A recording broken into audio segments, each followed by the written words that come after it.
Rocking and rolling. Hey. I want to welcome you to the corner Convo. This is episode 48. Before we get into anything at all, I got to let you know where you're at all times. A corner like thousands of others across the country. It's the place to go if you want to be seen, and to a lot of folks, it's the information center of the neighborhood. Our job is to spark somebody else watching us. We might not be the ones, but let's not be selfish. And because we're not going to change the world, let's not talk about how we should change it. Funk is in the bag, and the bag is the bass, and the bass never change. It's a groove. As soon as you hear that groove, I know I got you. What up, ladies and gentlemen? My name is A-M-O-N. Say what you want, just spell my name right. I will be your host for the evening, afternoon, the morning, whatever time you're listening to us. You heard? This is how I feel. I'm one of the baddest motherfuckers of all time. One of the best singers, one of the best looking motherfuckers you've ever seen. Hold my drink, bitch. Next up, we got my boy AB. I affectionately call him Rookie of the motherfucking Year. You understand why? Sometimes you got to do certain shit. It's just enough that people know that you know I go where I need to go to get it better. If you push my button, there's no telling what I may do. Stab you, choke you, bite you. I mean, whatever it takes to make a motherfucker stop existing, I would do that. I will do that. That nigga means that shit. Fuck it. Let's go right into it, man. I gotta let y'all know who else is in the building.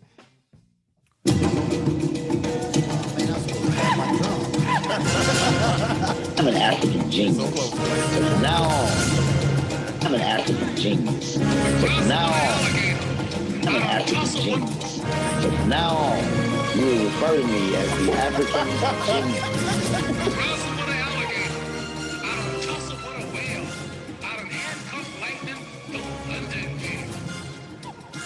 It's a real thing. I'm an African genius. We gotta end like that. Now, right? We gotta end like that. What's good, man? What up? What's good? What's good? What's hood, man? Everything's good.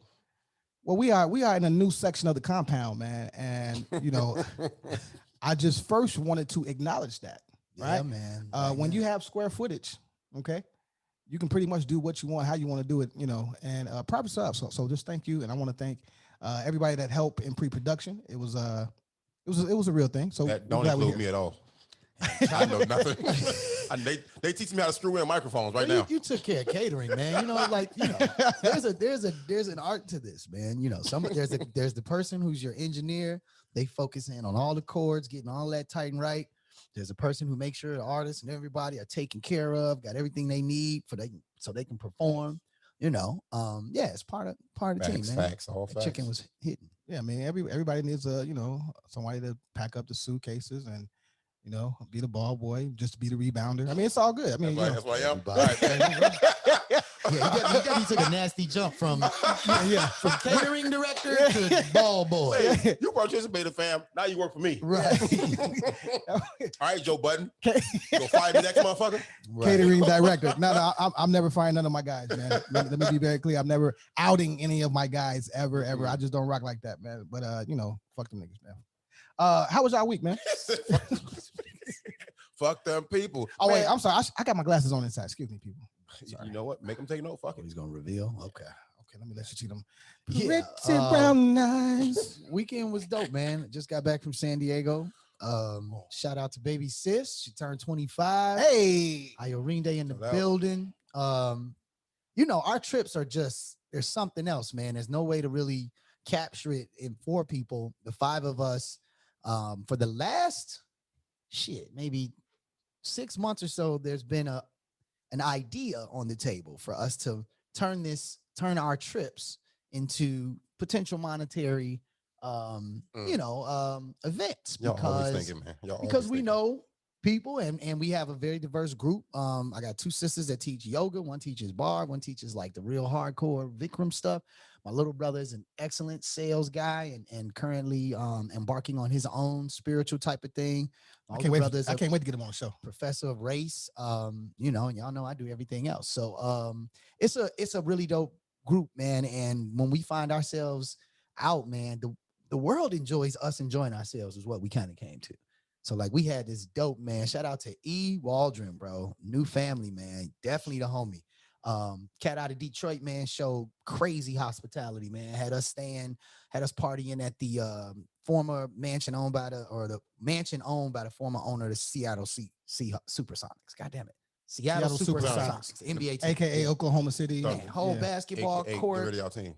pool jacuzzi, private chef with tomahawk steaks. That's how he was doing it, beside though. your chest, man. Like it was Tomahawk steak.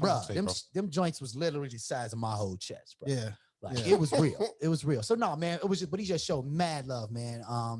We bounced around, saw our cousin Jared. So it was sweet, man. It was sweet. Getting back to the work week was tough though, because I didn't do jack shit I was supposed to do. I appreciate y'all family trips, bro. When I see y'all pictures and y'all videos, bro, it's like everybody don't enjoy being a family. Some families are distant, bro. Real, man. Y'all remind me of me and my brothers, bro. We Trump tight. We Trump tight, Joe. Much shit as we talk, bullshit we do, even if we too busy to see each other. You know what I'm saying? When we get together, it's a fucking experience, man. Definitely. But I just had to let you know that shit, man. But I didn't do much this past week or the weekend. I just enjoyed. I had to work. Of course, City said, fuck your off days in your whole life. I heard. You know what I'm saying? Yeah. So 12-hour days, no days off. You know what I'm saying? But But expecting like a new announcement or something, right? no, they're just stupid. It's just Everything's stupid. STOOOOPID. Stupid. You know what I'm saying? But you always got to get a good vibe and good energy when it warms up in Chicago, bro. And it's warm in the city. That's real. It's warm in the city. But I'm happy about that. It's definitely real. Let's see. My week, not a whole lot going on, man. Just preparation so we can continue to move forward and be great. I did just do like a dumbass crazy 24-hour shift in like a day and a half. Really? Yeah, it's super grind time, man. And ain't no need for me to be outside. You know, niggas is getting killed. You know what I mean? Niggas are getting shot. And I'm not even traveling in those circles like that. But, you know, I hate to be in the wrong place at the wrong time because everybody thirsty to be outside since Lightfoot is opening shit back up. She opening it up and they opening fire. That's cool. Right. I'm gonna keep opening up my bank account and watching that shit stack up. My mama Not bad activity. You know what I'm saying? Before you move on, though, we're not gonna podcast till next week again. So I can't miss a chance to shout out my guy, my young prince. His birthday's Wednesday. Killer Cam. Yeah. Killer. You know what I'm saying? He'll be Cam 16. Be 16, man. So shout out, Daddy loves you. You know what I'm saying? You always get love. You always all over the place. Always on my mind. I do what I do for you. No God doubt. damn it. No doubt. That's what's That's up. you. Get it. Cam, what up? Cam, what up? What the fuck is up? Damn, where do I want to start? To a 16-year-old. What? What the fuck is up? Yeah, for sure. You gotta talk to my girl, man. You know what's fucked up is? That's how I talk to him too. Oh, wait. You know what, though? I gotta say this. I forgot about this. I forgot because it wasn't really this weekend. But man, after we recorded last week, bro, we pulled up on his mom's and pops and his brother Haven, man. Okay. Oh, man, we sat at the table and had some laughs and some just amazing adult conversations about real things. Shout out to Haven, wife, Vanessa, what up? Vanessa, like the food. Haven, hey. Y'all don't want no smoke with Haven. Haven, I don't even eat pork like that, bro. I really don't. That's why his neck's so thick, bro. He pork. Automatically, right. I know the secret I now, ain't bro. automatically against it, but he did a smoked pork situation, bro. That was hit. I cleaned the plate. I couldn't even stop. I wasn't even at home. You know what I'm saying? Yeah, man. But we had a beautiful, beautiful night, man. Shout out to the parents, man. They just got in town. They just got in town. Just let me know when we all gonna do that. We're gonna do it. We're gonna do it in June. We're gonna do it in June. I'm working on some dates now. But no, she was so happy to see, you know what I mean, you and Pops, my man. He didn't even shake my hand. Hey, my man. He be geek like that. That's my man. Yeah, we definitely chopped it up. It was some real conversations going on that day. Actually, I forgot about that. They had earring in? Right.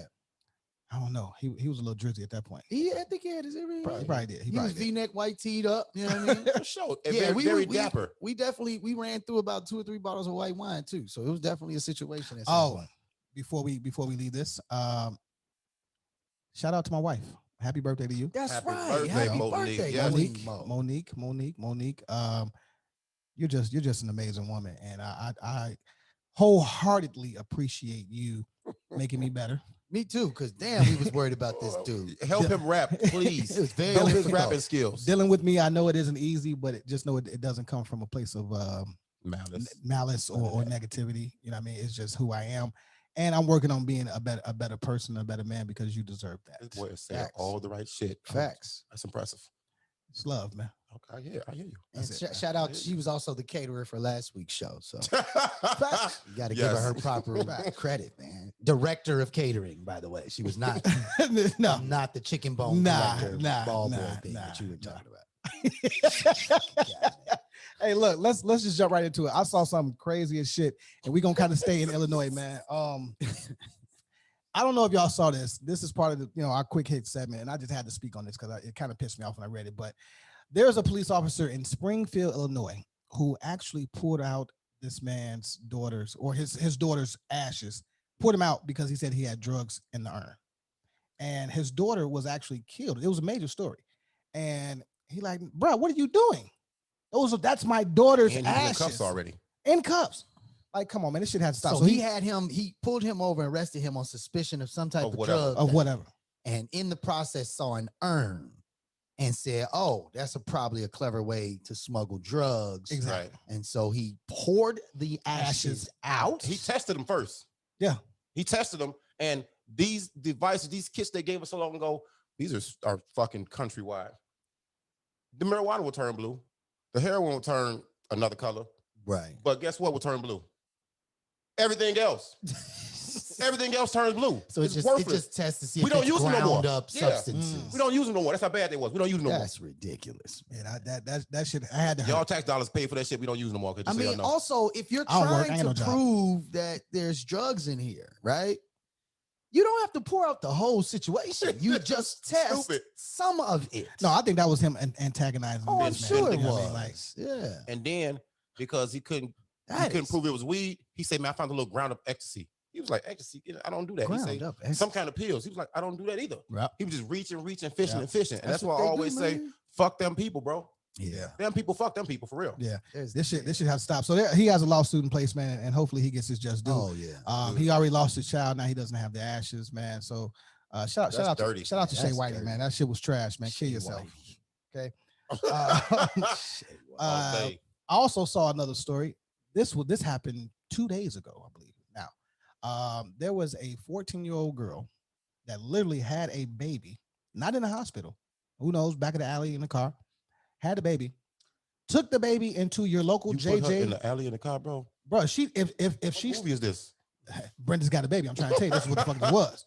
She took the baby and just gave it to a patron inside, let's say a JJ's restaurant. Just so happens that the young lady that she gave the baby to was a nurse, so she kind of knew what to do until the police and the EMT got Look there. at God. Look at God. I'm right? just bullshit. No, that's some real shit though. I'm just bullshit though. But what was even more crazy to me is that the young lady will not be arrested or charged for anything because there's a law that says you can give your child away. Yeah, absolutely, man.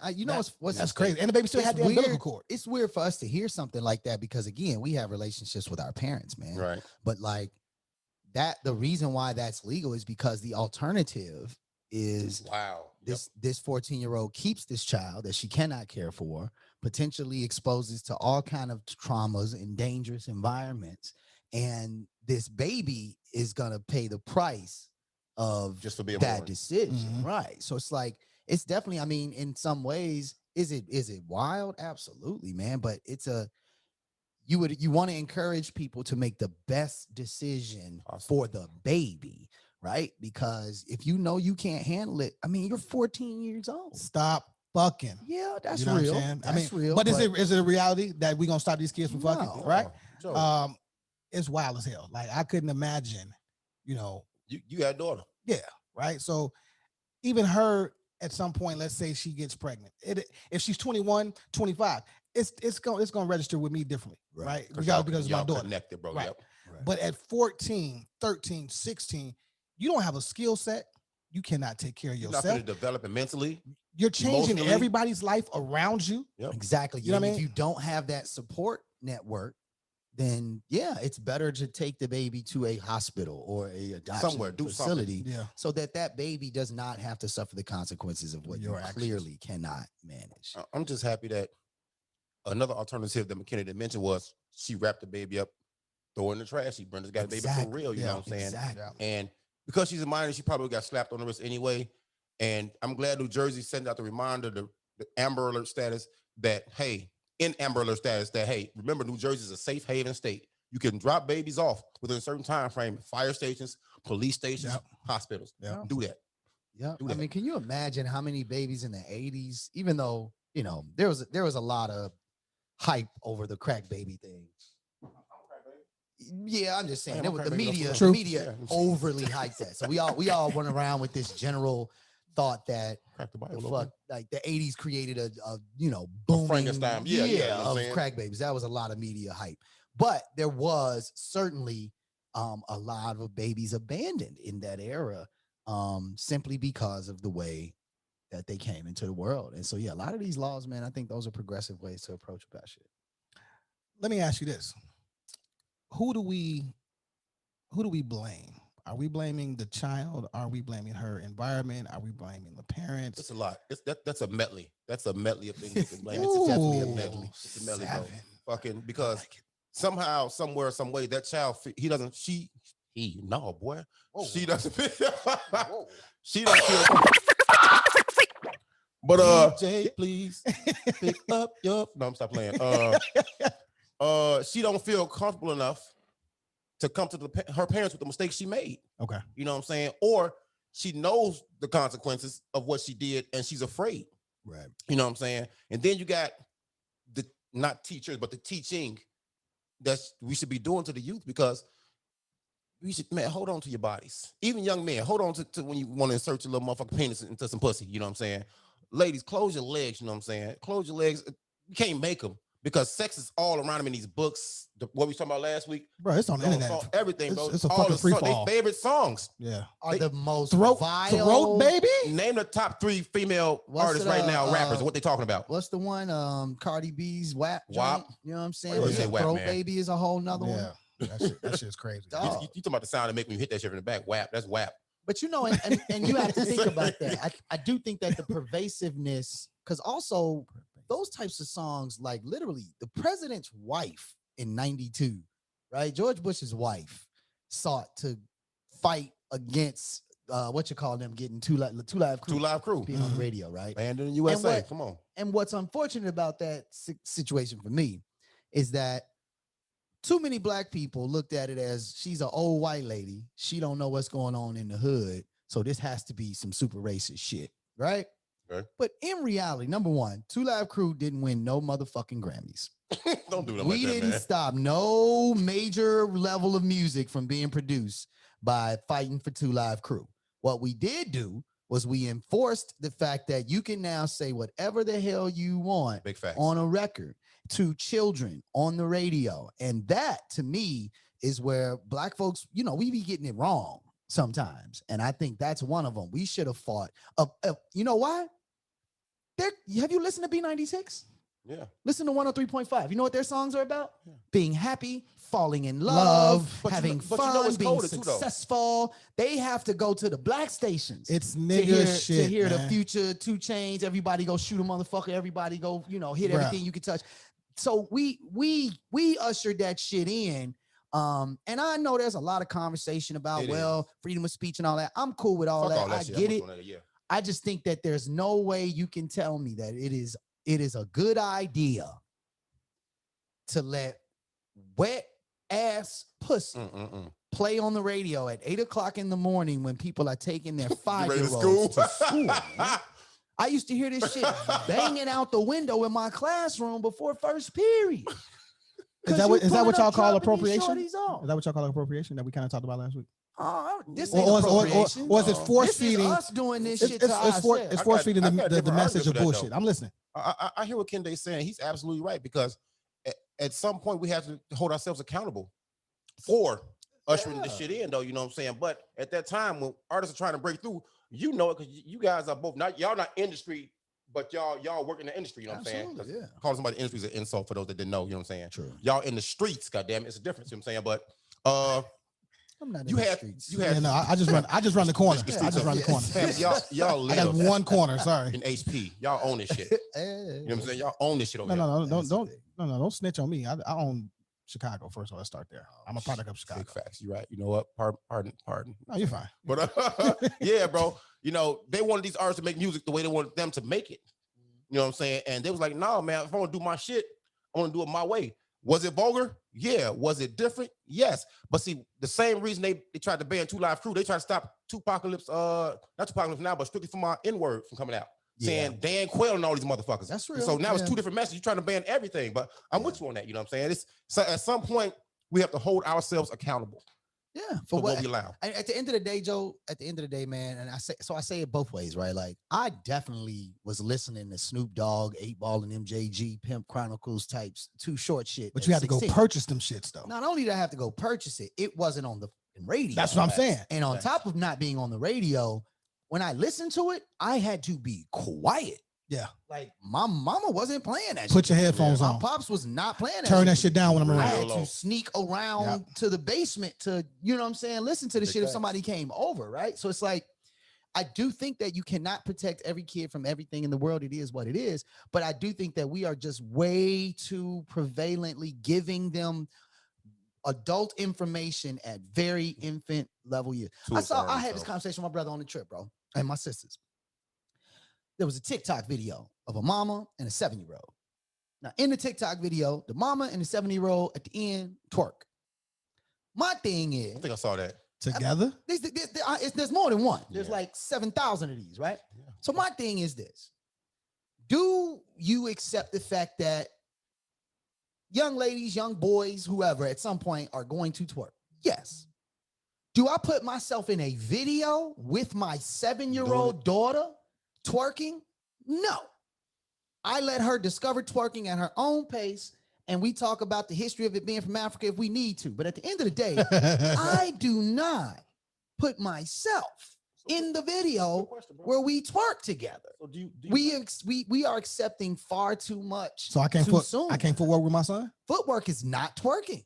Fact. Now, you can't be doing the bang, bang. First of all, no grown man should be twerking. Yeah, that too. Yeah, it's too late. I can doing it though. Yeah. I mean, and I ain't gonna knock nobody. Live your life, but you shouldn't be doing it at 7. That's all I'm saying. So what you just said, I kind of liken that to the birds and bees conversation. Do you twerk with them, or do you like you said, you let them twerk on their own? But see, now with the birds and bees conversation, do you let them go fuck, or do you warn them about fucking? Yes, I see what you're saying. You see what I'm saying? Yeah, so it's catch-22. But you got to know your child. It's tough now because, again, like we said, there's too much information already at their fingertips. It's not like you don't get to make that decision anymore. You used to get to make the decision when to have that conversation. Facts like motherfucker. HBO fucked that up for a lot of people in our generation. Real sex was the shit. Cinemax definitely fucked it up too. Yep. Cinemax, exactly. Right. So, but even then, we knew not to have that conversation in public. Right. That was a secret. You know what I'm saying? Like, hey, look, I had got so cold with the VHS game and my editing. This is early editing. I had figured out how to stop record, and I was only recording like certain use a little tissue joint. Yeah, I had all of the Skinemax movies, all of my favorite B-rate chicks, and the real. Oh, it was like a compilation before a compilation was a thing. And I used to hide them joints. I had like stacks of them shits, right? They're like, man, where's all my damn blank tapes at? I don't know. Yeah, right. Damn, dog, right. Pop them shits in. Yeah. Locked in. You know what I'm saying? It was a real thing. Did you ever find them? But you say that, but you see how much work you had to do? Yeah. You had to do all that work in order to arrive at that moment, which inherently gives you some indication that I'm probably not supposed to be doing this. For sure. You know what I'm saying? Sure. Yeah. Did y'all peep that they're doing the Universal Hip Hop Museum in the Bronx? I didn't peep that, but that's dope. Yeah. Man, fuck that shit. Not sure because it's East Coast. Let's see where they put it at. It only exists in the East Coast, huh?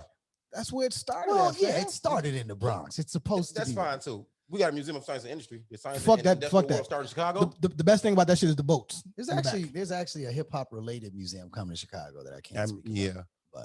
But can we say that the top artists in the game right now are not from the East Coast though? Oh yeah. Oh, for sure. You can say that. That makes me happy. I mean, Hov is from the East Coast. He's definitely at the top of the chain. Yeah, he's not really that active no more. I get what you're saying though. He's always gonna be the GOAT. I mean, Nas is definitely from the East Coast. He's definitely up there. But yeah, no, I mean the new hot shit ain't coming out of New York. Makes my heart happy. Although I will look say, at the mind and say that shit. Yeah, dog. That's fine, man. Griselda for life. Your man. man's is here. Your man's and them is performing at Conway. Is doing a show here in August, maybe I saw. Let me do Yeah, security. he called me. Don't worry I'm about gonna it. get I'll the be- mod, bro. Let me do security. I'll be there. Right. Don't worry about it. Let me see playing. Y'all let me know. Don't need it. I'm just Shit, kidding, y'all. Chicago. Y'all let me know if y'all want to go. They got a point to prove in Chicago. Yeah, Chicago ain't here. None of that tough talk. Hey, you know what I found funny too? So I don't know what this attack on Lightfoot is about, but you know, first they didn't leaked her emails or City Hall's emails, which is still apparently attached to her. Now because she said she only wanted black or brown journalists. Oh, I saw that. Hey, newsflash. It's not the first time somebody's done that. No, it's not, right? So so here comes this chick, Tulsa, was it Gabbard, I guess? Tulsa garbage. Garbage. we'll take it. Looks like Gabbard to me. Gabbard, okay, Gabbard, whatever. AKA Tulsa garbage. She wants her to step down for anti-whiteness. What the fuck is anti-whiteness? Okay, can we as black people have any fucking thing without it being anti-white? Fuck you, Shay Whitey. All right, fuck you. All right, it's fucking K. If my motherfucking black motherfucking mayor, the first black woman mayor, the first black woman, openly gay woman, openly gay mayor, right? If she is in a position to say, fuck y'all, I don't like the narrative that y'all been spinning. I'm only fucking with my Latinos, my blacks.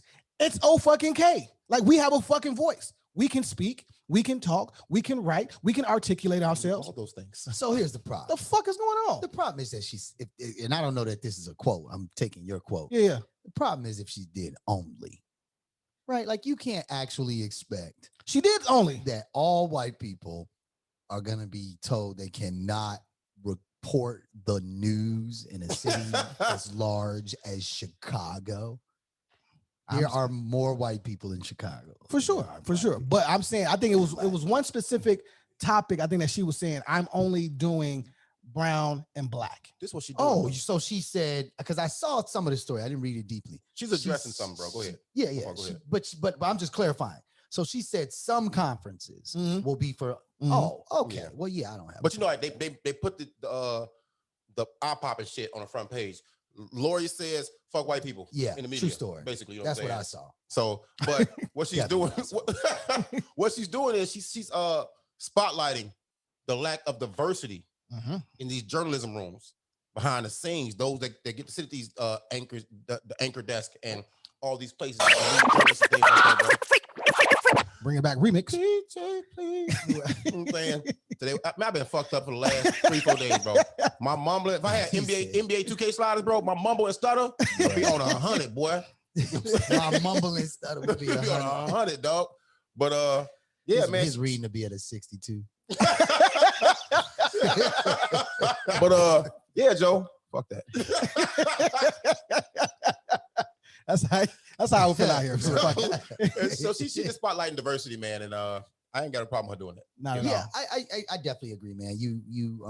It's unfortunate, but we know this man such a major conversation because in Chicago is taking one of the most progressive standpoints on things since 2020. We've seen a wave of change in a lot of things, and other cities too. But even in education, the concept of being anti-racist, white people. And, you know, from a philosophical standpoint, dude, I think the argument has some merit. But the problem is, I don't think they're coming at it from a philosophical. I don't think all white people are coming at it from a philosophical space. Philosophically speaking, if I don't just automatically say I'm anti-racist, the assumption is that I must be racist. Right. And there are white people that feel like I'm definitely not racist. And I don't feel like I should have to qualify myself as an anti-racist just because I'm white, right? So there's definitely some merit to that argument that if you only give them two choices, racist or not racist, then that's almost like telling black people, you either smart or not, right? You either American or not, and we have to pick and choose instead of being able to really identify as we so please, right? So I do think that there is some just knee-jerk response from white people because you're used to fucking being able to control the narrative. It's the You're fucking used white to privilege, being able man. to say what you want, not have to really deal with many consequences. More people are gonna laugh it off if you do some shit. And really, that's not that. We see a lot more black shit on TV and in the news, but it ain't changed that much. Right. You know what I'm saying? It's really not that different. So yeah, I definitely understand why people freaked out if they heard her say only white people. only Black and Latino people, but I also like if it's only certain types of podcasts, press conferences. There you go. Yeah. I'm so dumb, man. Then absolutely, I think that makes sense because she's speaking about topics specific to that audience, and I don't think white people should be able to tell. So they're gonna read the shit anyway. They're gonna come up with their own fucking opinions anyway. You know what I thought about when I read the article? Whoa. Pedicure, article, pedicure, cuticle. Oh, fuck, manicure, cuticles, boy. You know what I'm saying? Definitely dropping that rating. I'm both of that motherfucker, boy. Yeah, Joe. Fuck that. No, but I thought about the movie Life, Joe, where whites only pies. That's what I'm saying. I was dying inside my head. I was dying laughing like, Lori said only blacks can talk to the she only talk to black people in the media. I see where Mar was coming from in the movie Life. Right. You got to get some of that. That's how whites feel going for some black journalism. You know, I'm glad you brought that point up because I'm going to be very, very fucking honest. And I think a lot of people are missing this point that this man is making, man. First of all, Kwame Brown for president 2024. Kwame 2024. Okay. Hashtag that bitch. Hashtag Kwame Brown, man. All you dudes who are still slamming his brother, y'all are completely missing the point of where he's going. If y'all don't understand what's been going on with Kwame, if you've been under a rock, I'm going to get his brother some shine, okay? He was the first. He made history, which they don't talk about, all right? He was the first #1 draft pick out of high school. That doesn't happen. That says a lot, all right? The media has slandered this man for 20 years, right? He's been quiet. He's been quiet, okay? Now Kwame decides to come out. I said like he come out the closet, but he's speaking up, right? He's speaking up, and he has the internet on fire, right? Rightfully so. And he's basically saying, look, okay, cool. If I was a bust, I was a bust. I ain't got no problem with that. But look at the narrative that the white people are pushing on you. Look how they're using you. They are the puppet master. Talking about the owners of these networks, right? Yes, the owners of the networks and also the analysts. And who they using to do it. Right. Yeah, they definitely using the brothers. So we put the blackface on TV to push the narrative, how bad a person is and talk about a person. And you're not even talking analytics a lot of times. Nope. Shout out to Jalen Rose, who damn near 10 years ago. I'm sorry? Nothing. Yeah, I know. Ball is life. Fuck out of here. You don't want no smoke. Basketball right there. So Jalen Rose, about I think it was a 2007, 2008. It was a while ago. Yeah, he had already checked. What's my man from Skip? It's like, man, you can't call this man Stephen A. No, he checked Skip. He hit both of them too. Yeah, they were both on the show. Yep, but he checked him like, man, you can't call this man a bum.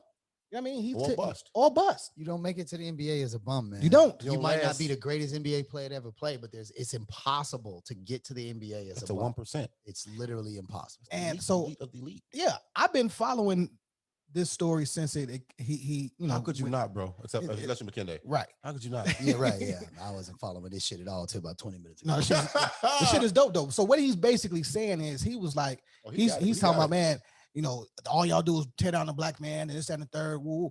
And then if you really look at the narrative that is being pushed on a lot of these athletes, and my example is, and I think he even said this, when the white boy, I think it's a tight end, Buffalo Bill player, beat up one of our black sisters. Oh, it came and went, bro. That shit a day and a fucking half. That is a really I good can't even remember dude's name. That is a really right? good Riley Cooper said it. Riley Cooper, fuck you. That came and went, new contract. Right? You keep going with these examples. Yeah. That is a really good point. Right? You just said white people get to say shit still, and they create the fucking narrative, right? So I've been, hey, look, man, listen here. Mama's cooking. Look, that's just fun. That's hilarious. He's funny. I might get a shirt, man. He's articulate. He's no dummy. He's country not as shit, though. Country as fuck. I don't want to argue with somebody that country, bro. You don't know half shit he's saying, and all of them probably threats at the same time. Yeah, I'm probably in danger and don't know it. When he said mama's cooking in the sandbox, I was confused. I don't understand. Are you burying this man in a sandbox and then sprinkling fucking New Orleans spices on top of this shit? Hey, like, I'm confused. I didn't know the man was this country. I have never heard him talk, but the man is funny as shit. I don't know about funny as no, shit. No, his shit is funny. No, the whole shit is funny. But if you've watched how he handling this funny to me though. Yeah, how he's handling it. Yeah, it's funny because he ain't going back like, yeah, bro, I'm not a bust. I'm not that. He like, yeah, your mama a hoe. Your girl a hoe. You a bum, you a gangbanger, you get your teeth knocked out. But let me ask you, like, straight up, right? Because you had league aspirations and you had access to that opportunity, and you know what it's like to be. I would have been a bus. I've been happy to be a bus. But you know what it's like. But you know what it's like. You also know what it's Bust like down. to just never be in the right situation too. You know what I'm saying? Like we all know that certain situations are better for you. Certain coaches know how to pull certain shit out of you. Certain, when I watch what would fuck me up. Well, no, let me ask you your question first. So just what is that like, man, to know how hard it is to work that hard to get to the league, to get in the league, and then they have niggas whose jobs basically is to get paid to talk about people hooping. Granted, they have their own careers. Who can't hoop? That's not true, man. Them dudes got real No. careers. I'm talking about the analysts that's never played. Like Charlemagne and all them guys. Yeah. Max Stephen A. Kellerman. and all them dudes. All them fat motherfuckers. Real bums. Yeah. But no. But right, exactly. So you got certified real bums. Real bums, man. Talking shit about how to get to the NBA. NBA right? bum, which is really still 1%, the 1% of the 1%. So what's that like, bro? Like, is that something that, I don't know. What's that experience like if somebody who completely has no idea what it takes to get there is becoming the lead voice? You see, you remember Four Brothers with with Andre 3000 and getting the movie Sweets, you know what I'm saying? He had his hitman and henchman doing everything, and they fucked up the shooting of the whatever the boy's name was. And when he came back to see his crew, one of them was eating with his motherfucking girl. You know what I'm saying? And when he wasn't in favor no more, he threw the food on the fucking floor and made him eat off the ground, and made his grill off the ground too. Oh, yeah. That's how I feel, dog. When you excommunicated from that shit, bro. Like, when you're not doing it no more, you miss it. You miss it bad. Yeah. And the people that's talking about you know how hard it is to get there. They know the struggle it is, especially if you go through all the levels, grammar school, high school, college to get to the pros. He got to skip college. So he missed a whole maturation process. True. He missed some much needed there was a lot of skills. He missed some mama's cooking. A lot of skilled other guys that he could have went up against to help sharpen his game. You know what I'm saying? True. But the way people talk about him, he went right to the NBA, so it's definitely some skilled motherfuckers. Exactly. That's why I say you can't call him a bum because, fam, you know how good you have to be or the potential they must see in you. These paid motherfucking observers and scouts, they see something in you to take you number one. You know what I'm saying? How many years did it take Kobe to become dope? He 5, was not dope 4, out 5. the gate. I was getting 5. 4. Right. He was not dope out the gate. After the third year, after 17, his third year, I believe. Right. And his fourth year, he was like, yeah, I'm here. Everybody suck my dick. But here's what people not talking about, right? He's 17 years old. He's in the league. He's the number 1 draft pick. He has access to now $12 million. He's doing his thing. Bought his mama crib, bro. Bought his mama crib. First and foremost. Now, he's also under the wing and the microscope of being drafted by Michael Jeffrey fucking Jordan. Now, let me tell you why. I'm going to tell you why. I don't agree with none of that shit that was said about that. Listen. Here's the thing. If Kwame Brown would have been drafted by anybody else. Just that Gilbert Arenas argument. No, it's not, bro. You know how hard it is to live up to the expectations of Jordan. Yeah. And look. Enough to know that I don't have to. Idols, though. Enough to know that I'm not going to. Enough to know that this motherfucker drafted me, so all I got to do is go work. That's it. That's all he expects from me. I don't need to fucking think about him. Listen what I'm saying. Folks you talking about, bro. Yeah, clearly. I hate that argument. Look, no. But also, Jordan is not the fucking best exec. This nigga has showed that. The Last Dance showed he wasn't the best at anything except basketball. He wasn't good at talking to people, talking to players, treating his teammates. None of that shit, bro. So Kwame he need to be there. He didn't need to be there. He might have benefited from a better situation, but I mean, hey, what do you do, fam? You there? You make the best of it. You definitely take the money. And you spent 12 years. If we're not talking about my man's from Canada, Bennett, he got out. You know what I'm saying? Like, come on, man. No, I agree. Look, at the end of the day, man, I will never. I got. Michael Finley set me straight one time in a barbershop. I will never, ever make a comment about a dude who made it to the NBA and I fucking didn't. Like, I know what it takes. Michael Finley checked me clean as hell. So, because I was calling some dude a bum, you know what it was? I was calling Shaq. I was like, Shaq's a bum. Why would you do that, though? Because at the time, it was like 2 years into Shaq's career. He ain't been a bum since like 6th grade, though. He ain't never been a bum. Yeah, like I was 13, 14 years old, thinking that I had the masterful knowledge of basketball. And you still do. Well, no, I know the difference now. Sit over here. But I legit, Mike was in the shop and he was talking about Shaq, and I was like, Shaq's a bum. He's just 7'2". If he wasn't big, it wouldn't matter, right? That could be true, but Mike shut me down. He's like, you know that guy? I was like, no. He was like, I do. I throw a Christmas party with him every year. He's like, you know how much money we raise for this charity and that charity? He's like, you know how many days a week he's in the gym? No, I didn't know none of that shit because I don't know what the fuck it takes to get to the NBA. Man so in talk. that moment, it was automatic talk. that this is a real NBA dude telling me what the NBA is. You feel me? So yeah, it's a difficult thing. I think here's my honest point of view on this part, bro. What up? What's going on? Hey, how you fellas doing? What's up? Hold on 1 second, brother. Hold on. Yeah, we're gonna start here. We're gonna finish this point and we're gonna come right to you. Yeah. But I got something to say about this too, though, about Kwame, though. But look, at the end of the day, man, I ain't gonna lie, man. I am still completely lost at why anybody's talking about Kwame Brown. Like, the fact that people are apologizing for stuff that they said 8 years ago, I don't understand it. They like, saw the fire burning, bro. He did exactly what he was supposed to do. He clapped back at whatever first statement was made in that one interview or whatever. He got himself the opportunity to say what he wanted to say, and he did. He raised this conversation. So that even us 3 non-NBA niggas is talking about this shit. But at the end of the day, man, the reason why I saw it and did not read it is because, come on, man. Like, I don't care why you made it, didn't make it. It was 12 years ago. But it's not about that. That's what you're missing. I look at it It is about that. It's not about that there, at all. there are several aspects of this, man. So, I mean, everybody have different ones, you know. Mine is this. I ain't got time to read about I couldn't believe I saw people bashing Kwame for standing up for himself. I'm like, Joe. Yeah, now that's fucked. I retired. I'm minding my business. Y'all can call me a bum. I'm a country boy. I ain't saying nothing. Yeah. The sports heads, y'all got to talk about something. Y'all on Mike nuts. Not to bring Mike into y'all. You know, he drafted him. He this, he that. Every time they bring it up, every time they bring up Mike and his business, the business side of basketball, they bring up Kwame. Well, he drafted Kwame and this and that. Man, he tired of that shit, Joe. So when Matt Barnes, aka he called him Baker with the good hair, and Steven Jackson, that motherfucking Convo. With that light skin. I feel real bad. And I was gonna use it on you, man, but I said it was so disrespectful. But I wasn't gonna do that. Name up, dog. He like Goldilocks, nigga. Fucking Kwame, like, I don't fuck with y'all. Why y'all talking about me? But y'all want to talk? Right. Here I come, Joe. And this is my thing about that, though. When I see a black man attacking the one thing another black man is born with that you can't take from him and they ain't got a price on it, and that's his manhood and his manliness, I have a problem with that. That's true. He ain't shit to because even back in slavery, they had a thing called buck breaking. Yeah. You know what I'm saying? And we tried to take a motherfucker's manhood from them. So I'm not mad at this motherfucker for standing up for his manhood, bro.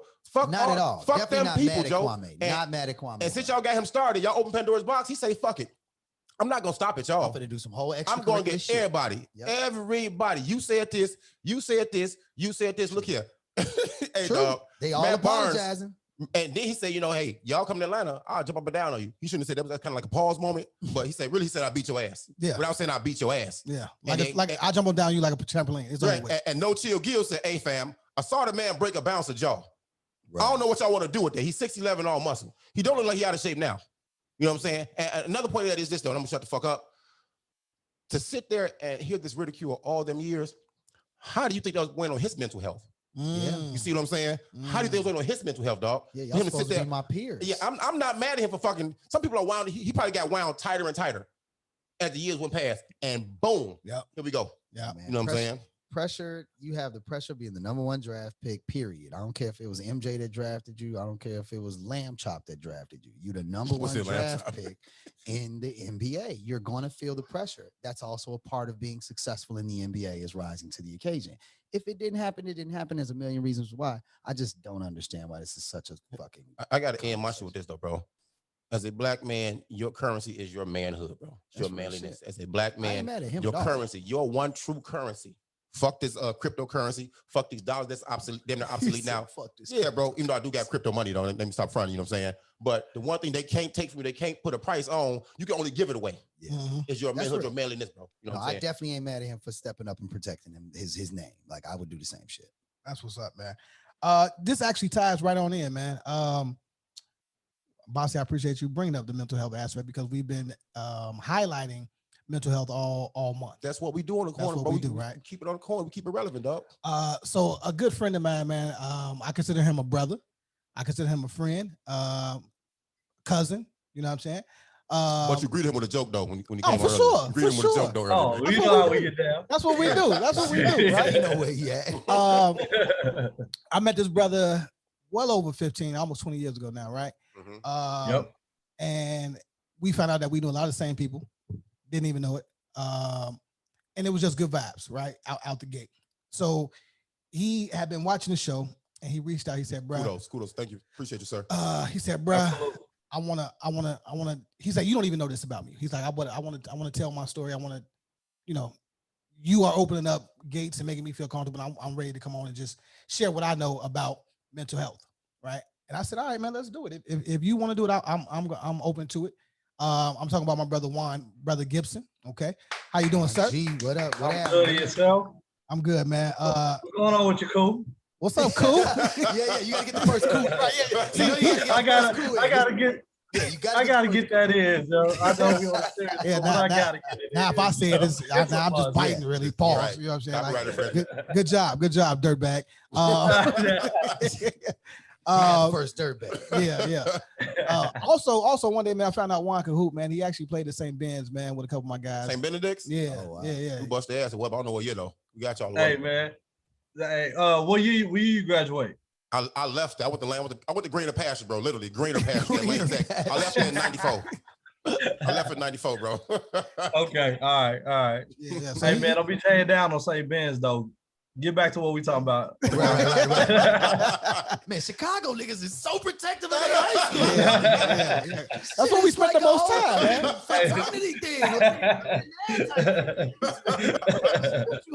It's all love. So also just to also give y'all the listeners and my co-hosts. First of all, this is brother McKinday. This is brother Juan. Peace, man. That's brother Abasi. That's my brother Juan. Bro, do you have a younger brother named LMS? I swear you look just like. Nah, I'm the only child. I know bro. who you're talking about. They do look like. Y'all right? look exactly. Yeah. That's my bro. Well, all these light skinned dudes, y'all all kind of famous, man. This gonna turn into a whole roast session. Stop, bro. No. So, in all seriousness, man, Juan is about his mental health. He's also about his physical health. Stays in the gym. Has always kind of been his thing. And like I said, he wanted to speak to us and speak to the listeners and the Corner Convo about two sides of mental health, right?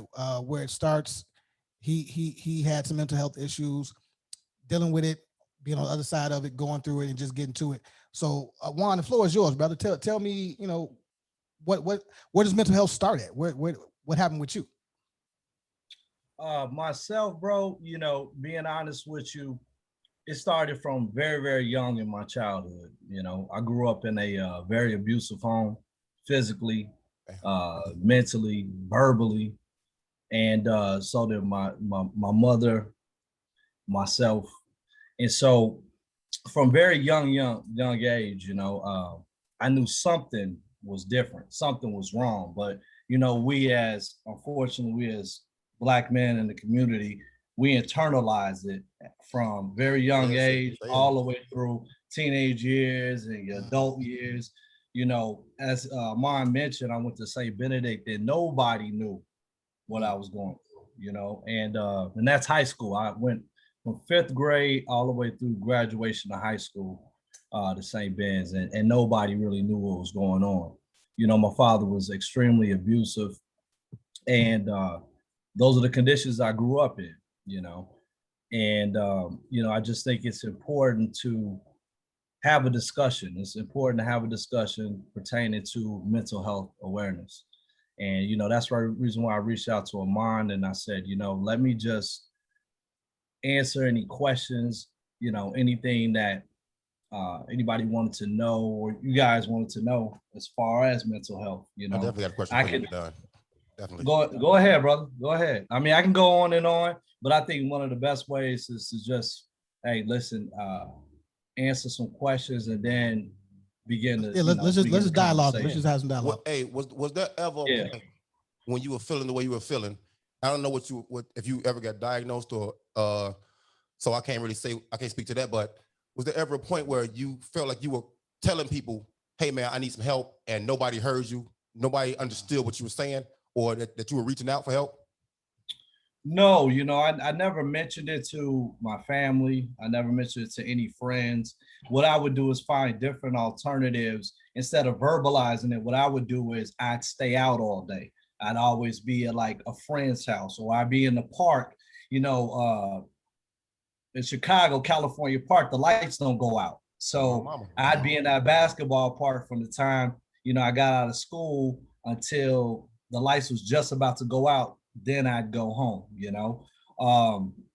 I'd cling to a lot of fathers who were coaches because I played, at the neighborhood boys club. I tried to play, play basketball in different sections, And so I would, spend a lot of time with other families. I spent a lot of time out in, I'm not gonna say like the streets, but I'd be in different neighborhoods, and that was my way of saying it without saying it, Yeah. Gotcha. Yeah, I think, and I guess that's one of the things too, is like, so what was the moment for you?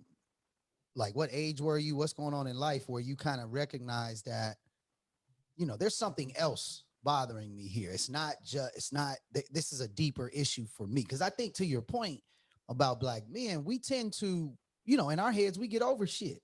Like, I'm mad at you. I'm mad about this situation, but next week I ain't got time to be mad no more, right? I got to get on and do things, right? So like, at what point for you was it really clear to you that like, nah, I might need to do some deeper digging into what's going on with me? Absolutely. In my high school years, I knew something was wrong when the things that I was writing. I used to write poetry. I used to keep a journal, and a lot of the poetry and the journals that I used to work was filled with a lot of hate, a lot of anger.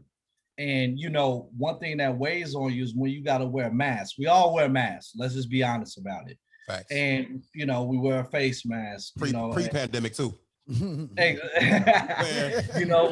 wear a mask at our jobs and with our families and, our friends and, so on and so forth. But when I had to release all this and then get back to going to school or get back to working, I had to mask and hide it. You know what I mean? I was, to your point, brother, I was diagnosed, later in my later years, around, probably I'm 37 now, around 22, 23. And I was diagnosed with PTSD, depression, anxiety, and bipolar 1, and all of which I took medications for. Wow. A lot of times people don't understand that when you have all these things, you're not a raging animal. You know what I mean? There's different forms of depression, though it falls under that umbrella. Different forms of anxiety that make you have that, or which will have that come about. Bipolar 1 is something you just can't help. But you have the bipolar 1, you have bipolar 2. If people understand the differences, your mood could just change like this, but not on people. You could just start feeling out of nowhere, like, damn, I'm down. Just out of nowhere, worry or stress, out of nowhere. You know what I'm saying? And it'll make you shut down. Then you have the bipolar 2, where the people will wild out. You won't see them for days. They'll be up for hours on end, days on end. I don't have that. I guess I'm lucky enough not to have that side of it. But the anxiety, the depression. So I was diagnosed with all, and I took medications for them. And to be honest with you, I didn't like the way they made me feel for a very long time. Let me ask you this: do you attribute your mental health issues to your childhood and your upbringing? Is that where it started, or is that something? Absolutely. Okay.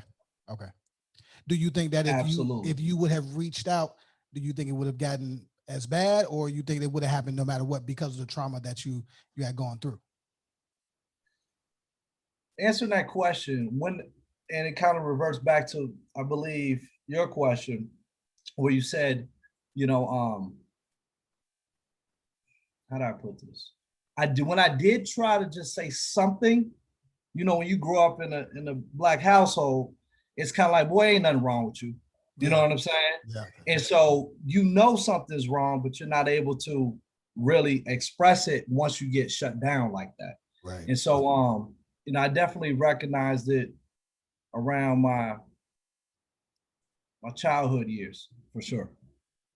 Okay. Yeah. Okay. So that being said, that's a span of a lot of years before you were actually diagnosed. If you noticed it early on in your life, and then you got diagnosed in your 20s, what was the lowest low? When did you feel you were at your lowest low, and how did you deal with that? When I was at my lowest low. And when I say low, I don't mean like, meaning in a bad way. Just know when you're feeling the way you're feeling, you feel like, man, I can't get no lower than this, B. Oh yeah, that was probably about 6 years ago. I was about 31. And, you know, the actions that I was going to take, you know, unfortunately, you know, I got to a point I just didn't want to be here anymore, you know, and I said, you know what, I'm just going to take care of this. And once I realized that it hit me, just like I saw my son, I saw my daughter, and excellent I just father said, too, nah, man. You've always been that too. I got to give you kudos for thank you, brother. Like no, like, and I hate to say Yes, the word sir. kudos, but I love seeing our black men actually be fathers. Absolutely, right? bro. And that's why I've always respected this man. Like he's always been, and I never knew this, so this is all new information to me. The media paints us as a monolith of all terrible dads, and we know this, that we are not anomalies. We are all fucking fathers. It's a lot of us. The stats show that we are better fathers than most races. Facts. But not to cut you off, bro. I just wanted to say that, man. Go ahead, man. No, I appreciate that, bro. When I saw my son and my daughter, I had to get it together, you know. And you know, with depression, it's an ongoing battle. Okay, you will go through this battle for the rest of your life. It's absolutely nothing you can't do, nothing you could do about it. Okay, but one of the things that I'm grateful for is once I started coming into myself at a later age, I began to recognize triggers. You know, I began to be mindful of my community and the people that I kept around me, my surroundings as well. You know, and with that type of awareness, it helped me understand that this is manageable. Okay, you can manage this. Okay, it takes a lot of work, a lot of time, and a lot of effort. And it also, you have to understand that this is something that you're going to have. It's not as if you bought it somewhere. This is something that's in your DNA, and it's something that is a part of you. Okay, it's kind of like alcoholism. Once you're an alcoholic, you know, I had substance abuse problems. I was an alcoholic. I got addicted to pain medication because I have a pin sciatica nerve, and once I started that, I'm like, oh man, I ain't never. Right. So when you use these things, these negative things to closet the real pain, you know, I was at a fifth of Jack Daniels a day or every other day. That's pretty strong. And yeah, it was bad. Yeah, it was real bad, you know. And once I realized there's other alternatives, then I began to use those, whether it be the gym, whether it be reading, music is huge. Mine know that about me. It's huge to me. Interacting with people and just working on being a good person, you know, because when depression comes, you feel like you're the lowest of the low. You don't feel like you're a good person. You feel like you're this big in the world, even though I have confidence in myself. I know who I am. I'm self-aware. None of that matters, right? You know, and when that depression hits, you know what I mean? And just understanding that joy comes in the morning, you know, pain may endure for a night, but joy comes in the morning. Getting into my Bible. I had a really good friend. I started working with her about 7 years ago. And I don't know if she'll see this, but Tiana Smith, I'm so grateful for her. I was going through it really bad. It's around that same time that I was so low that I was willing to take my life. Right. And she knew something was wrong. She like, come to church with me, you know, New Life Covenant. And I went there with her. I got saved and then getting into my Bible. I always had a strong Christian faith, but I never had guidance, you know? And so once I got into church and once I got into reading my Bible and really building a relationship with God. Yeah. So let me ask you this too. I've been able to manage it. Something you said, I think is really, really, really important on the men's health side of this conversation, which is, you know, you have confidence in yourself, right? Like very, very, very, this is real shit, right? I got back from a trip yesterday with it's like my happiest that I'm ever at. I'm with all my siblings. We all kick it. We have the most fun. But the minute that we left and I'm on the plane to go back home, I just felt this funk, bro. Like I didn't have no reason to feel like I got plenty of jobs. I got plenty of shit to do. People see me in a positive light. I contribute to society. Like I don't want for nothing, but I couldn't shake it, right?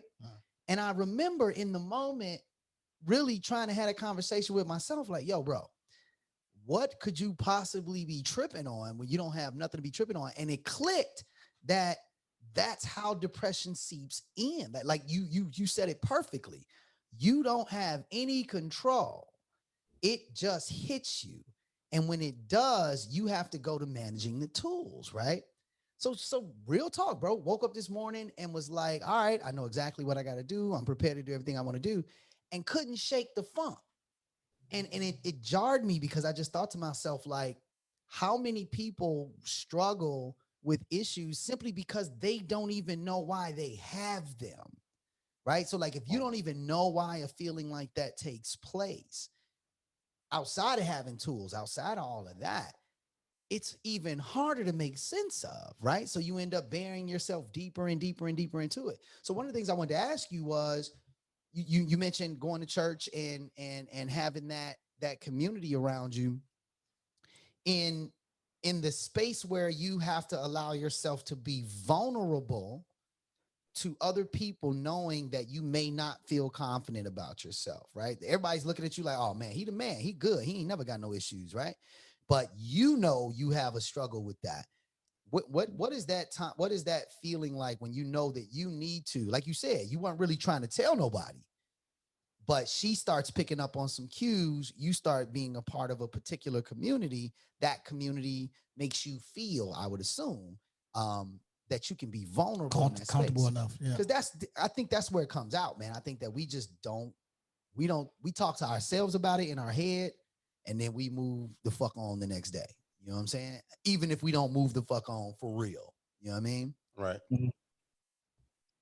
So as far as like specifically, what's your question though? Like, just the vulnerable, like when do you say to yourself, I mean, like you're on this show, you're talking to whoever's watching this show, yeah. But in your personal life, what was that I can be vulnerable with other people to let them know like that I'm struggling with this, that I'm not superhuman. I'm not super all good. Like I have things I really need to work on. Like where's that balance of how to arrive at that vulnerability? Was it the community? Was it other people really investing in you? Was it, you know what I'm saying? Like what was it that pushed that? So I get your question. So I'm gonna be honest with you. It's kind of like checking things off your list, right? So say you're in certain surroundings and they're not healthy for you, right? And your surroundings not healthy for you, your community is not healthy for you, and you're not recognizing certain triggers, okay? So you change your community, but what I did was I started changing my community for people who are like-minded. And what I would do, when I say like-minded, like thought positive like me, wanted to be better in life, just positivity, right? And so I wouldn't even tell them. This is the crazy thing. I wouldn't tell them, but I would feed off of them to keep me going. But they didn't know that. Gotcha. See, a lot of people.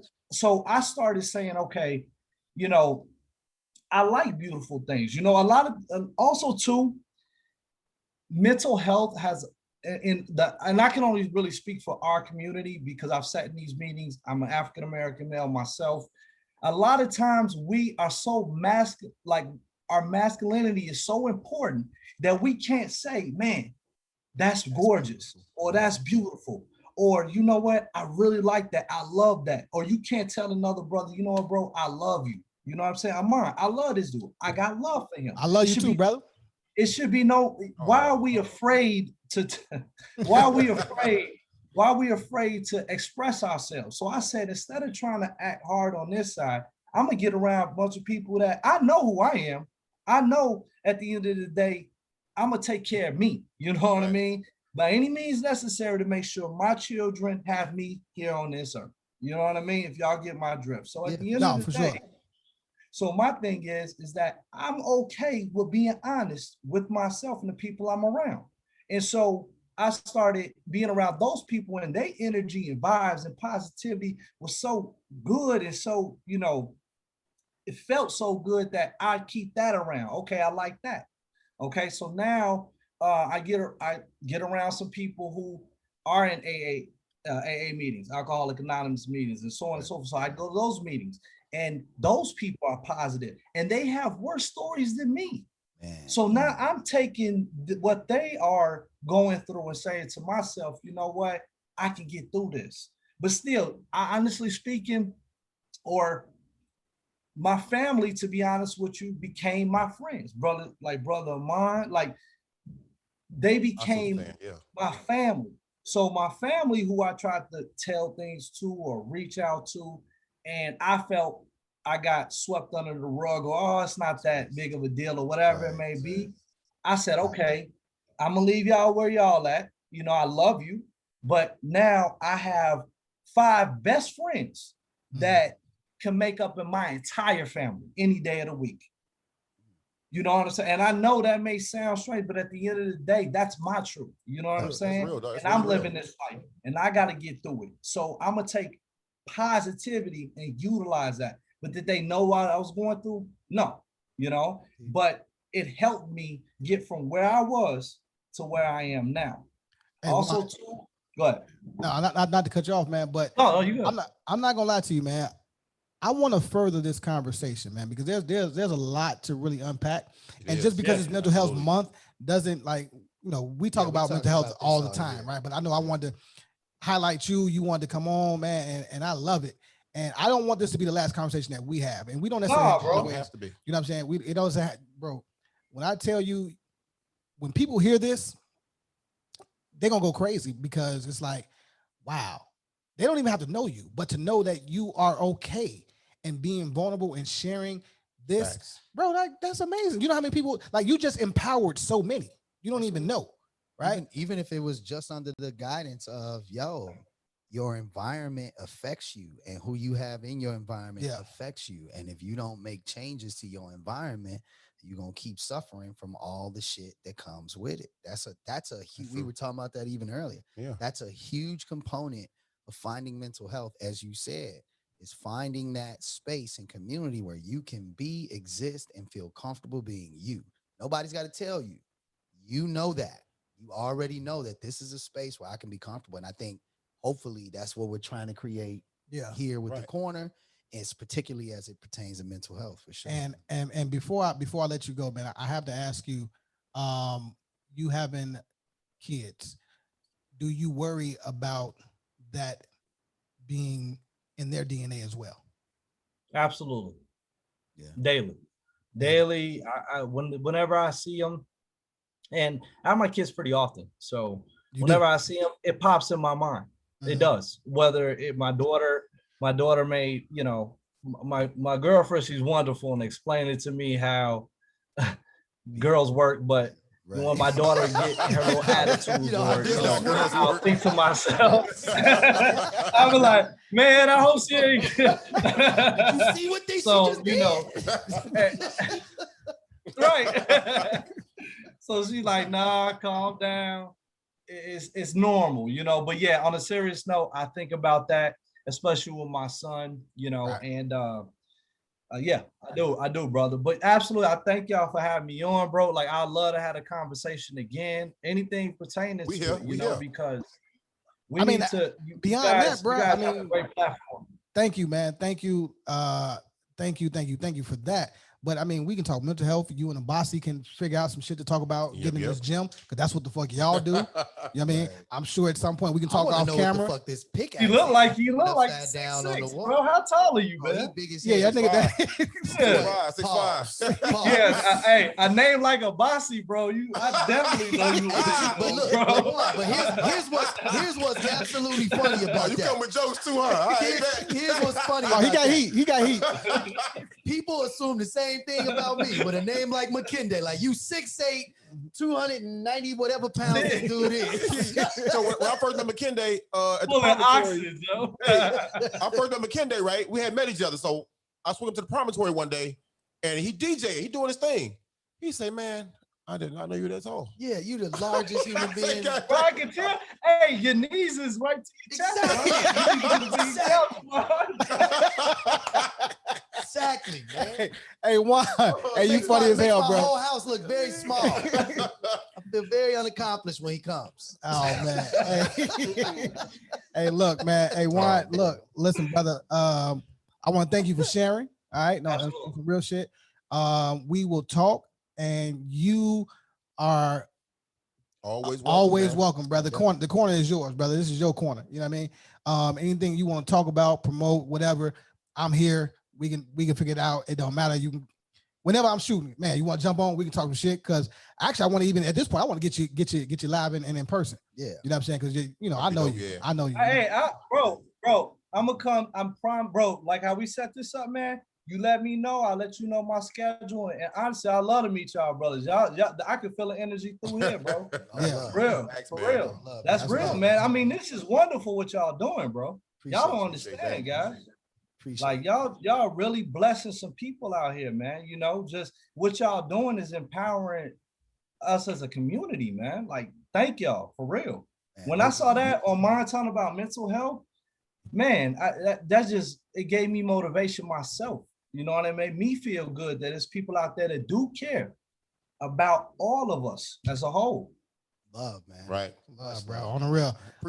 Yeah, we got a lot to talk about, man. We can unpack, you know what I mean?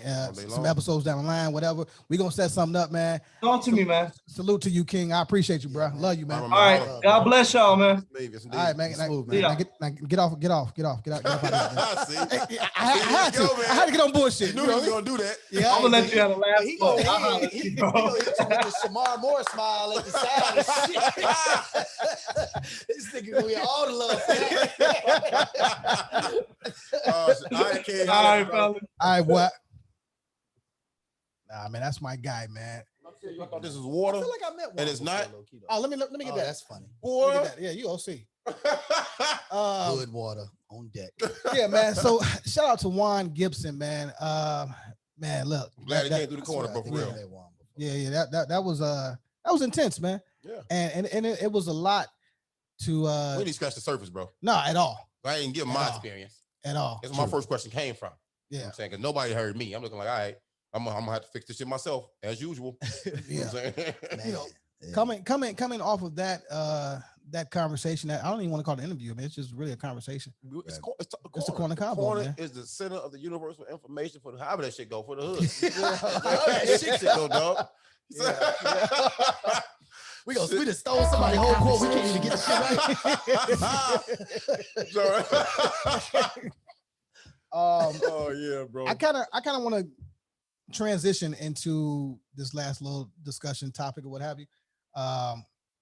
What is the byproduct of untreated mental illness? What do y'all think about that?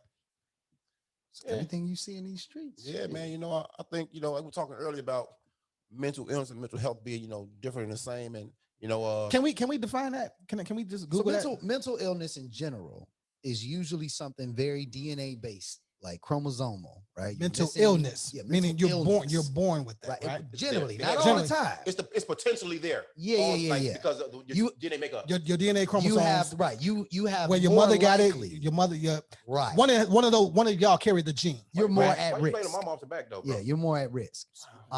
Mental health is about majority dealing with stress and trauma, having tools to deal with the thing. Like when he said the things that trigger you, right? So when you find yourself I'll give you a perfect example. Maybe not perfect, but a example. When you find, like for me, this good shit, bro? I'm a very like things have a place type of dude. Okay. Right? Like everything has to have a place. So if I come into an establishment or I do something and I take all the time to make sure everything's in the right place and everything's Gucci, right, and then somebody moves it without zero regard for how much time and energy I put into making sure it was in the right place, right? That triggers me to feel a certain level of, you know, and not like crazy. I ain't gonna go off the handle. I ain't gonna turn into the whole situation, but It definitely, I know that moment. I know what that feels like. So that's that trigger. I know that there's a trigger there that I'm dealing with. They're like, wait a minute, why are you undoing what I did? Okay. Right. And I did it for a reason. And now you didn't, fuck that up. So I have a really, it's compulsive. It's an obsessive compulsive kind of thing. Right. And so the point being that the difference between mental health and mental illness is that the obsessive compulsive thing is something that I can manage without a whole lot of biological. I don't really need drugs for that. You know what I'm saying? I don't need something to supplement my makeup. I just need to focus in on why I let that bother me so much and what I can do about it better. Right? That's your mental health conversation. And I think like what Juan said, man, the types of traumas that Black men go through still to this day, we are more often dealing with mental health issues than we are dealing with mental illness. Facts. You know what I'm saying? You know what? I'm pointing to the screen like they can see me and shit, but definitely put on your camera on hat, like God damn it. But it was the byproduct of it. When I saw this, I thought about car, no bullshit. Car outside, you see it, it's driving around, but you have scheduled maintenance, you know what I'm saying? Scheduled oil changes and things like that, bro. You know what I'm saying? So when you go past this mileage, you know what I'm saying? The car still drives. It still looks normal. That Bentley's still a Bentley. That fucking Honda's still a Honda. You know what I'm saying? Under the hood. For a reason, I'm saying. Yeah, you hate him. I did. Don't worry about that. It's still a Honda, though. So, and you think nothing's wrong. It looks normal on the outside. Right. But slowly and surely, if you don't get that oil change, if you don't get that routine maintenance checkup, you are wearing that car down and having irreparable damage. Irreparable, boy. Irreparable damage, dog. You know what I'm saying? Ooh, I'm gonna give you 6. He definitely hit you with like the boy so that you can give him his point. Yeah. My bad. And he got it off clean too. Yeah, he got it off clean. That's why I was so proud. I repeated that shit. You know what I'm saying? So you doing damage that can't be undone, dog. And that's the byproduct. And sometimes you will never be whole again. Yeah, man. And you run that risk of never be whole again. That's dangerous because that affects those around you. Yeah. More so than you. Especially if they hear about you. You find yourself in a space where you can't make healthy decisions for yourself or the other people around you. And that is problematic. Thanks. Like if I can't wake up and make productive decisions for me and the people that count on me, then I'm more likely doing a detriment. And I think my point to him, or my question to him about like how to recognize it, you don't know when it's coming, man. You don't know when it's going to hit you. You don't know how it's going to hit you. It may seem like a blip on the radar. We talk about, Black men going to the doctor in the same way. Oh, I got a pain in my leg. That's all right.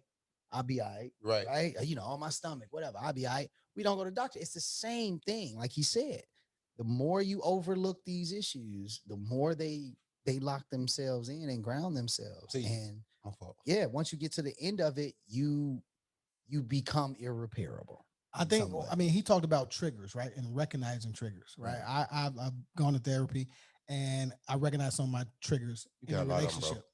No, I do. You know what I mean? Y'all do shit. But it's true. I still run into them, right? Yeah. And they're not going to disappear. Yeah, you can't avoid them. Yeah. And you know what pisses me off is like... And they change form sometimes. Yes. They change form, bro. Like, I hate when someone...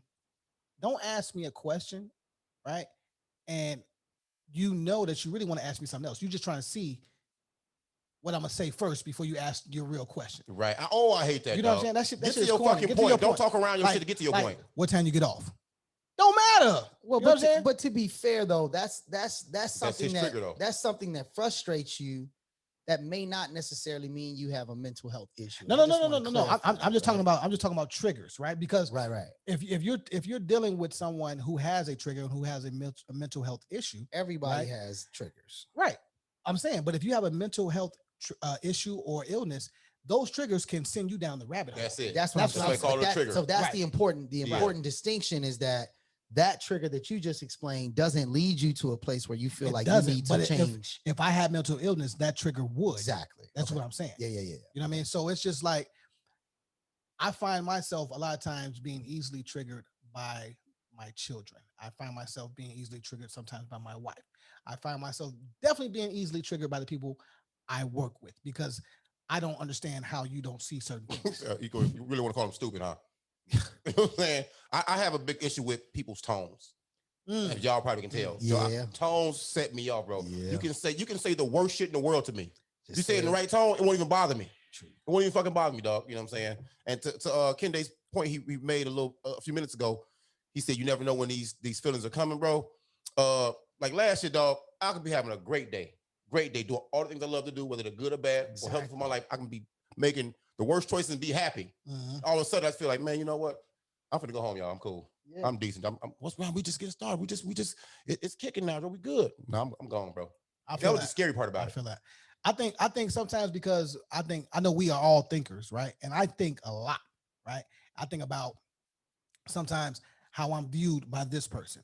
Did I do the right thing with this person? This conversation, how is that going to affect this person? The conversation that they had with me, how does it affect me? Right? So I'm running all these things in my mind 24/7 a lot of times, especially if I care about where the information is coming from, or how it's received, or how I'm giving it out. And I think a lot of times what we don't do is we don't just check ourselves and say, you know what, sometimes all that shit don't even matter. Yeah, man. We spend a lot of time in thought about other people. Sometimes it can be good. Sometimes it can be bad. Facts, man. You know, even in San Diego, man, I'm sitting in this mansion, I'm doing all this shit, and it kept dawning on me like, normally I would just pull out a phone and take a bunch of pictures, look at this dope shit I'm doing, look at what I'm doing. At the end of the day, bro, it dawned on me like, I'm not doing that shit for me. I'm here. Say that shit. Clickbait. You out here clickbait. I'm here. Yeah. I'm doing it. Like, why do I need to post this so that you can know I'm doing it? It's because I must be invested in what anybody, and it's not, you know how this is too. We can front like it's just for the gram, but in truth, it's people that you know specifically that are following you, that you want to see you in a positive light. Or, that's a real conversation. That goes into that. Look at me, I'm nobody, I need attention. Hey man, y'all stop saying that shit, man. That's not a real thing. Or reverse. That's not a real fucking thing, bro. Y'all got me upset over here. Or reverse. That's my fucking trigger. Yeah. Reverse. Look at me. Illuminati. Look at me. I'm somebody, but I need proof. Yeah, validate me, man. And I think again, man, I think we live in a very difficult time frame. No.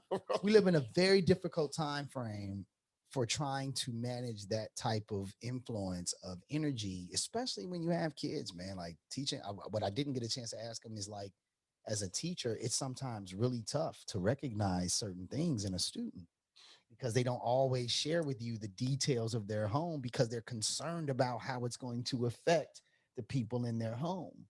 You know what I'm saying? So it's like, you see shit as it evolves though. So you have to have a change. Your eye has to change with this shit change. It might be hard for you sometimes, pause, to see it. Pause again, boy. No, it's facts, man. All right.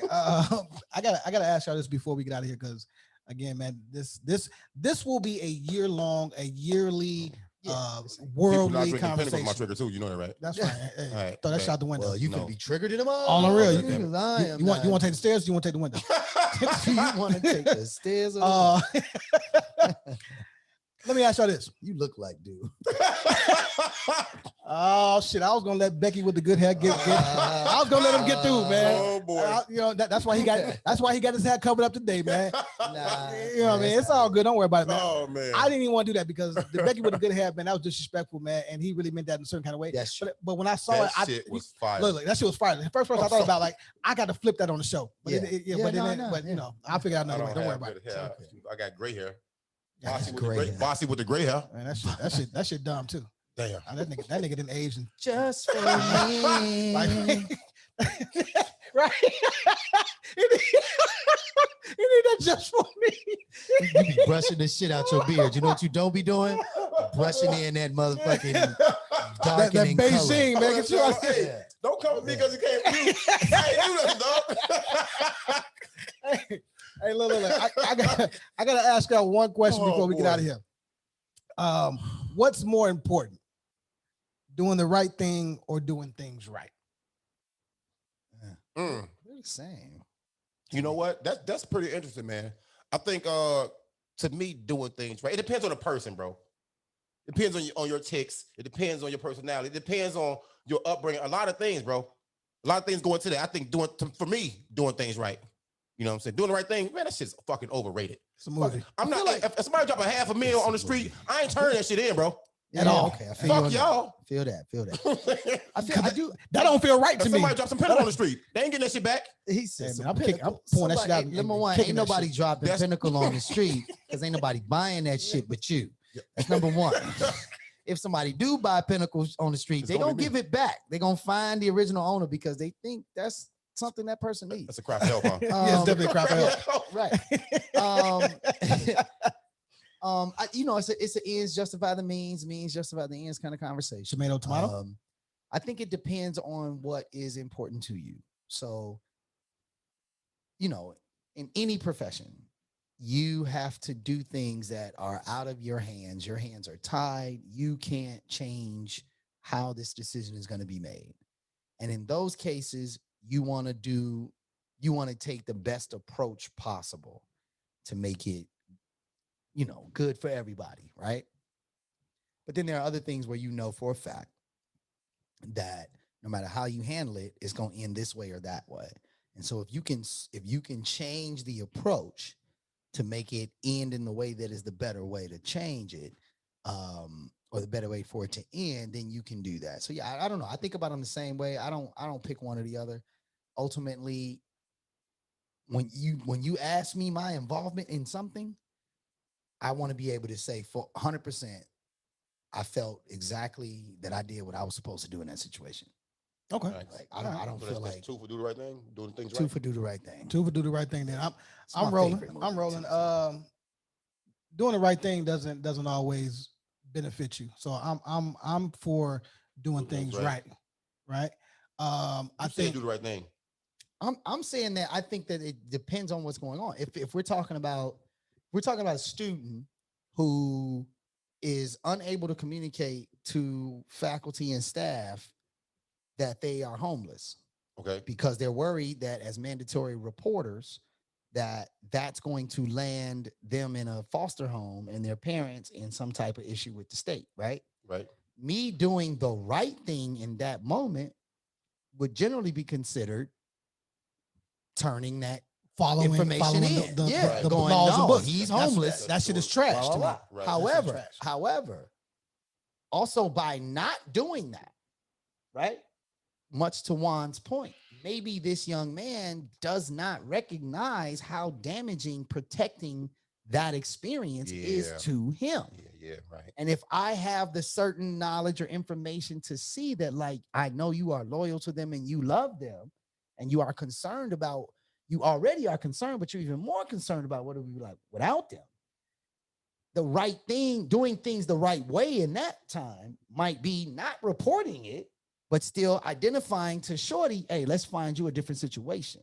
So I think it's very, very, I think the two are directly aligned, and it depends on your role and responsibility in that situation. I thought that at first, right? But then when I really looked at it, do the right thing to me sounds like follow these rules, follow these directions, follow the law. I can see that. Do things right doesn't mean that these laws or directions that you've given me are the right thing to do. Yeah, right. That's fair. Right. So if I'm in a position where I have to choose one or the other, I'm going to choose the side of do things right. That was actually the best random you've had on the show, bro. It was. Talk your shit. But it was. Yeah. But now I got to challenge it though. Go ahead. Because here's the question. I love it. Go ahead. I love it, bro. Go ahead.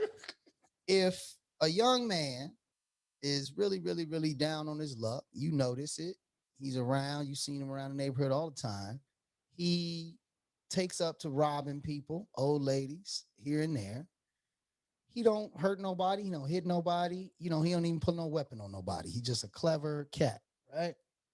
Is the right thing to do to support what you know to be his situation? Or is the right thing to do, or do things right? I'm sorry, is doing things right. So how do you do that right? Like, how do you address? So I'm addressing it like this. I have a grandmother. I have elders in my in my family, right? I have elders that I love. You could have hit one of them. And again, I don't care that you didn't at gunpoint. Violent. Yeah, I don't care about that. You took from something that I love. So now in that case, I'm doing the right thing. Which is what? You 12, you snitching, bro. Right. You gonna whoop them down, you gonna beat them up, you gonna. So you know what do I'm you do? Right. You ain't finna do nothing, to be honest with you. I'm not. Imagine me running to that shit and You uniform, might dog. have a conversation with. Yeah, a conversation. That's all you can do. A conversation. I feel that. And so that's what I'm saying. Like the idea. So, it's but in very- essence, is that doing things right too? I think 'Cause that's again, dependent. Yeah. does it matter if he didn't do it at gunpoint, or if he just said, "Hey, can I have your purse?" It matters You know to what I'm me. saying? It matters to me because if It tells about the character of the person. well, it also tells about what's the real threat level. And I'm sure you can speak to this. You know what I'm saying? It's like at the end of the day, at the end of the day, man, we can recognize that people are acting out of something that they can't control or something that they are cornered to do. I see what you're gonna say though. I want to answer that shit. And if it's not dangerous, not to say that that's not a dangerous situation, but to say that if I can get a hold of it before it becomes really dangerous, then maybe me calling the police on you is not the right thing to do. Maybe it's not me doing things right, even though I do feel like you need some intervention of some sort because you are out here doing something that is, like you said, gonna affect me, gonna affect my grandmother, gonna affect people in my community. So I'm just saying, I don't think the two are exclusive. I think that it's very specific to the situation. Knowing the struggle. No, go ahead. Knowing the struggle, dog, and in my line of work, I came to grips with this a long time ago. If I could give a motherfucker a play, I absolutely would. I absolutely would. Unless you did something so egregious where it's like, fam, you need to learn this lesson. Absolutely. You need to learn this Egregious. lesson, I like bro, you that. know what I'm saying? Absolutely. So, I mean, then knowing our country's history, and I say our because I was born here, I live here, you know, I rep Africa to the fullest, Wakanda forever, all this, whatever you want to say to prove your blackness, fine. You know, this country has been brutally, fuck it. They just been terrible toward black people. Right. You know what I'm saying? So that also weighs on my mind when I stop somebody that looks like me, that's been through what I've been through. You know what I'm saying? I'm more inclined to give them a play, regardless of the oath I took. And that's doing things right. That's doing right. Exactly. Factoring in all of the things that you had no control over. So is it wrong that if I see somebody that don't look like me, they don't necessarily get the same opportunity? Right. Fuck them. Well, we know what he's it's a real conversation. You got damn right. Fuck them, because the other side of it is they're saying fuck us. Not all of them, man. No, bro. And see what he's saying is true. What you saying is true too, though. Though there's some white people that are. I'm not saying all white people. I'm not saying all white people. And not just white people. Exactly. And not just white people. Exactly. You know what I mean? It's some brown brothers out there. You know what I mean? It's some Asian brothers out there, right? Again, if you're not doing things right, then it's fuck you, in my opinion. I mean, they're not always gonna do it right either, but that's a lot. That's true. I'm just saying straight up. I got homeboys that's my homeboys for life, and they don't always do shit right either. And it ain't got nothing to do with them being black or white. It's the fact that motherfuckers made bad decisions at a time that I didn't think that was the right thing to go, the right way to go. Well, we ain't gonna hold y'all up, man. I appreciate you brothers again. Thank you in pre-production for everybody that was helping out. Everybody was on time. Yeah, everybody was on time. First of all, I'm ashamed, dog. I don't know how to do shit up here. First of all, don't you ever roll your eyes at me. You know what I mean? You're a grown man. Who did that? Oh, me. Boy, made my whole scenario. Yeah. Now I'm popping gum too. Wasn't me. Hey, look. Oh, it wasn't me. It's the corner conversations, man. And we are always going to have the difficult conversations, the conversations that are necessary to push the culture forward. We do not do all this extra gossipy ass bullshit. And you know, again, I appreciate these brothers every week. We got something special coming up. You know what I mean? 3 more episodes to 1 year. Yeah. Website is out here. You know what I'm saying? We'll let y'all know about that. You know what I'm saying? Website is almost finished. Merch is coming. Coming soon. I also want to give a shout out to all of our listeners. I'm talking about this shit is growing like fucking wildfire, Doc.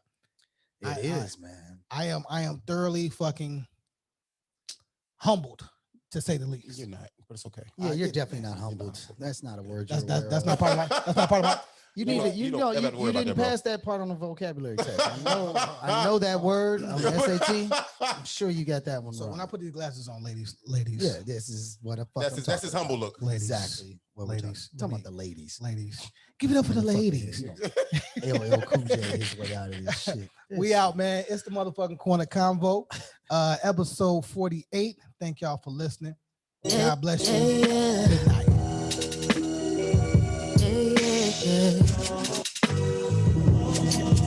On the corner, yeah. Boy, guys.